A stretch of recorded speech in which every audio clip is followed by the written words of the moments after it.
Привет, друзья! Сегодня мы говорим с Ириной Козорог. Мы знаем Ирину как замечательного макрофотографа, хотя в последнее время она освоила и новое направление – съемку для стоков. Ирина, привет! Привет, Дмитрий! Ну, расскажи, пожалуйста, сначала про макро. Как ты начала это снимать? Это было довольно уже давно. Я думаю, что лет 6 или 7 назад. Однажды на мой день рождения мой муж подарил мне камеру. Мой день рождения летом, произошло это на даче. Я огляделась по сторонам, побродила немножко с камерой в руках, и обратила внимание на муравьев. Впервые увидев муравьев через объектив, я просто буквально влюбилась. Для меня это явилось чем-то особенным, удивительным, что вот эту жизнь, которая вокруг нас, которая у нас под ногами, которую мы не замечаем и не видим, можно разглядеть так подробно, можно узнать глубже, можно сфотографировать. То есть именно муравьи стали твоими любимыми моделями? Или других насекомых тоже ведь снимаешь? Снимаю, конечно, но в первую очередь, да, муравьи. Они самые любимые. А больше на улице или как-то дома? Да, первое время исключительно на улице я снимала, а потом потихонечку начала снимать и дома. Так а как дома? Как у тебя живут муравьи дома? Они не разбегаются по всей квартире? А муравьи у меня живут в специальных домиках, они называются формикарии. Это закрытая система, из нее муравьи никуда не денутся. Если, конечно, не разбить, не разломать формикарий. Это муравейник в разрезе своего рода. То есть это создается гипсовая небольшая коробочка с ходами, с нишами, в которых живут муравьи. И рядом небольшой аквариум, куда они выходят на прогулку. Скажем так, они соединены между собой, и вся эта система закрытая.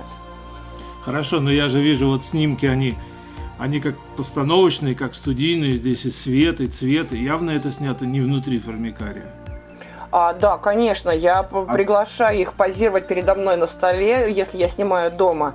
Но, в принципе, Дмитрий, должна сказать, что если снимаю в природе, используя вспышки, иногда получается эффект не хуже домашнего. И, если честно, я думаю, что вряд ли можно распознать прям так точно, дома снятые или в природе. Так, а как ты используешь какие там, не знаю, аксессуары, подручные материалы, как это все устроено студия-то? Если дома, студия. Студии у меня как таковой нет. Снимаю я дома, у нас небольшая квартира, дома на кухне. А аксессуары, все, что есть под рукой. Подсолнечное масло использую в качестве фона. Из половников великолепно отражатели получаются. Хороший отражатель – тарелка. А полупрозрачная тарелка – великолепный рассеиватель на вспышку. Из укропа хороший фон, как-то так. Из укропа? Укроп, да, шикарный фон. Если положить вспышку за муравьями, к вспышке приложить укроп и поставить бутылку с подсолнечным маслом, получается объемный красивейший фон. А какие ты используешь вообще фотоаппараты, объективы? Начинала я снимать Pentax К10, потом К5. Несколько, кажется, два года назад мне предложили протестировать Olympus. Теперь все, Pentax у меня больше не осталось, в Olympus я влюблена. Снимаю я камера OMD EM1 Olympus и объективы 60 мм и с недавних пор 30 мм. А чем именно тебе нравится Olympus? Какие-то его особенности тебе именно удобные? Во-первых, самое главное – это камера легкая. Наверное, это не обязательно самое главное, но это важно. Это легкая камера. Когда снимаешь макро, особенно в природе, и порой не один час, тяжелая камера, руки устают и неудобно, мягко говоря. А эту камеру я сняла, положила в карман, она легкая. А потрясающая резкость, скорость автофокуса, сверхбыстрый автофокус. Меня эта камера избаловала. Мне иногда кажется, что успех моих кадров – это не мой успех, это успех Олимпуса. А я просто нажала на кнопочку, и все, она все равно за меня все сделает. Я забыла, когда я снимала на ручном фокусе. Даже ос в полете пчел я снимаю на автофокусе, потому что она быстрее фокусируется, намного быстрее, чем я. Мне нравится возможность увеличения. Мне хватает 7-кратного увеличения при фокусировке. То есть я могу сфокусироваться не просто на глаз муравья, а я еще выберу, на какую часть сетчатки я сфокусируюсь. Мне нравится функция телеконвертера, я про него не устану говорить, который увеличивает в 2 раза изображение практически без потери качества. А сейчас еще вышел этот брикетинг по фокусу. Все то, что раньше, на что раньше у фотографов уходили часы, когда снимали с макрорельсами, со штативом, не дыша, сдвигая фокус прям по миллиметру, уходили часы, чтобы сделать одну фотографию в стейкинг. Сейчас на это уходят секунды. Да, я в восторге от Олимпуса. На этом кадре муравей несет пакет яиц и маленьких личинок. Он несет его из роддома в ясли. Уникальный кадр. Здесь муравья, только что родившегося новорожденного муравья, муравей несет в то место, где он будет работать. Дело в том, что муравьи дают новорожденным возможность умыться, прийти в себя буквально 2-3 минуты. Еще не окрепшего муравья уже подключают к работе. Однажды мы в формикарии положили личинку пищевой моли. Решили угостить муравьев.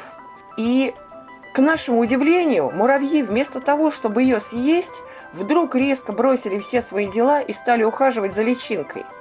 Чуть позже я узнала у мирмикологов. Оказывается, эта личинка-паразит. Она, попадая в муравейник, выделяет феромоны, которые дают муравьям знать, что она самая лучшая, главное, самое замечательное, что есть у них в жизни. Насколько я понимаю, ты ведь видео снимаешь этой камерой? Да, я снимаю видео, хотя назвать профессиональным видеооператором меня, наверное, пока еще рано. Да, снимаю. Это как, со штатива снято или... Да, я всегда снимаю макро, и фото, и видео стараюсь снимать со штатива. Видео всегда однозначно, тут без вариантов. Вот тут как раз великолепно видно возможность увеличения при видеосъемке Олимпусом. Ты меня спрашивал, почему мне нравится эта камера. Вот поэтому.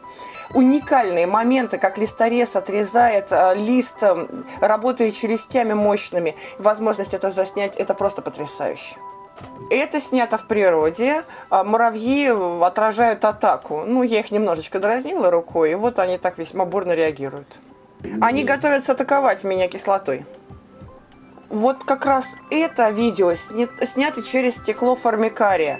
То есть, извини, вот эта плоскость сейчас вертикальная? Да, это плоскость вертикальная. Это муравьи-женицы. Они висят на стенках камеры и держат так личинки или ухаживают за ними. Я знаю, что мирмикологи весьма активно используют эти фильмы при изучении муравьев. Мне удалось заснять довольно много необычных и редких моментов из жизни муравьев. С помощью большого увеличения Олимпуса можно снять потрясающие моменты. Вот в данный момент мы видим, как муравей откладывает яйцо. Это достаточно редкое зрелище. Я очень много сил потратила, чтобы это отснять. Посмотрите, уникальные кадры. Вот Олимпус мне позволил все это не только отснять, но и самой увидеть. Или вот маленьким яйцом, которое специально снесли для того, чтобы покормить им личинку. Вот он, процесс кормления. Или как муравьи ухаживают друг за другом, ласка и забота. А это что такое оранжевое? Здесь муравьи возмущены тем, что я использовала вспышки, и очень-очень быстро заклеивают стекло с той стороны, где стоит вспышка, чтобы не светило, и мне было так ярко. Конечно, это снято на ускоренке. Ира, так получается, что ты изучаешь сама, исследуешь, читаешь книги какие-то про муравьев, да? Откуда ты все это знаешь? На самом деле... Когда у меня появились первые муравьиные домики в формикарии дома, у меня вопросов было просто море. Я радостно с ними обращалась в National Geographic, потом наверное, мне немножко надоело, меня познакомили уже напрямую с мирмикологами, и с вопросами я обращалась уже к ним. Но так получилось, что многое из того, что я увидела, из того, что я сняла, оказалось не совсем известно даже мирмикологам. И меня частенько просят доснять что-то дополнительно, проделать некий эксперимент, посмотреть, как муравьи поведут себя в той или иной ситуации. Вот яркий пример, когда видно, когда я смогла заснять сам процесс кормления маленькой личинки, когда личинку только приучают потреблять нормальную для муравьев пищу. Это оказалось очень интересным, и для меня самой, и для мирмикологов. Посмотрите, опять же, какое сильное увеличение и как подробно мы можем это рассмотреть. Что такая большая муравьиха? Это матка муравьев. Королева. То есть она не где-то лежит в будуаре, а так вместе со всеми принимает участие в Это жизни? зависит от вида муравьев. Это муравьи компонотусы. Они не очень много уделяют внимания матке. Заботятся о ней, конечно, но весьма спокойно. Все зависит от вида муравьев. Есть вообще виды муравьев, которые маткам не просто не уделяют внимания, а выгоняют их добывать еду. Так что все везде индивидуально. В последнее время ты ведь снимаешь не только макро, но и для фотостоков. Это расширение творчества или ради заработка? Дмитрий, да как сказать? На самом деле, изначально это, что лукавить, наверное, да, наверное, это в первую очередь деньги. Но для меня это сейчас уже стало постоянной работой. Я работаю с утра до вечера, и должна сказать, что сейчас, к моим 40 годам, наверное, это лучшая работа, которая была у меня в жизни. Нравится она мне очень. Я просыпаюсь каждое утро и безумно рада, что сегодня я опять буду работать не на кого-то, не где-то, а сама снимать то, что мне хочется, так, как мне хочется, и получать за это деньги. То есть на этом можно как-то зарабатывать более-менее, да? Можно, но это требует достаточно жесткой самодисциплины. Для меня это было первое время немного сложно. Я работаю с 8 утра до 7, до 8 вечера каждый день, практически без выходных. Вот я то, что вижу, по большей части это добрые, семейные, домашние темы. Как ты вообще выбираешь и решаешь, что именно будет востребовано? Вот подозреваю, что это отдельная задача, и она не проще, чем технически сделать снимки. Именно понять, что будет востребовано. Я думаю, что большинство стокеров, увидев мои фотографии, решат, что они не совсем подходят для стоков. У меня не самые продаваемые тематики. Но я решила для себя, что я буду снимать то, что мне нравится. Даже если это будет приносить не так много денег, как другие тематики, зато я буду работать с удовольствием. А какие темы наиболее интересуют людей, больше покупают? Это тематики бизнесменов, встречи, деловые офисные сотрудники. Это семейные фотографии мама, папа, бабушка, дедушка и счастливые дети. По сути, это все то, что вы видите, открыв любой журнал, видите на бигбордах, на улицах. Вот это самое продаваемое. А макроснимки твои идут на стоки? Да, их покупают, но самые покупаемые фотографии – это не просто макро, а которые сказочные. То есть те, с которыми я сижу много в фотошоп, обрабатываю их и превращаю в некую сказку. Когда у меня муравьи сидят на поляне, отмечая какое-то мероприятие, пикник у них на поляне. Или муравьи в офисе ведут переговоры. Некая макро... я для себя это называю макросказка. А техника при этом используешь тот же Olympus, те же объективы? Да, безусловно, конечно. Я все снимаю изначально, даже для коллажа снимаю сама Olympus, и потом уже совмещаю все это в Photoshop. Спрашиваю, потому что некоторые считают, что для стоков кроп-матрицу не берут, шумы, разрешения, с этим есть какие-то вопросы? Нет, у меня таких проблем нет.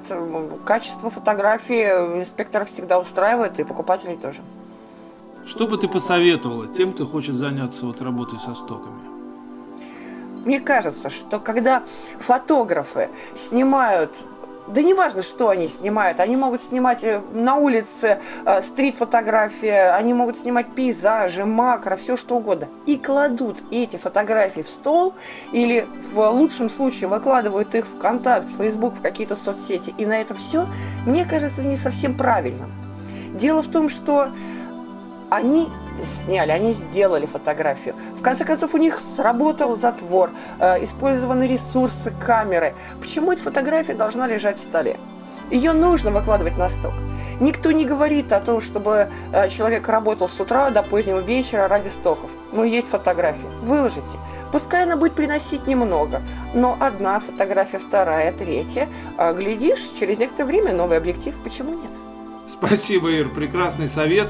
Воодушевляющий. Надеюсь, что многие начинающие и даже профессиональные фотографы, которые об этом не думали, воспользуются. Спасибо тебе большое за разговор. И тебе спасибо, Дмитрий. Мне было очень интересно. Счастливо. До Дальнейших свидания. успехов. Пока.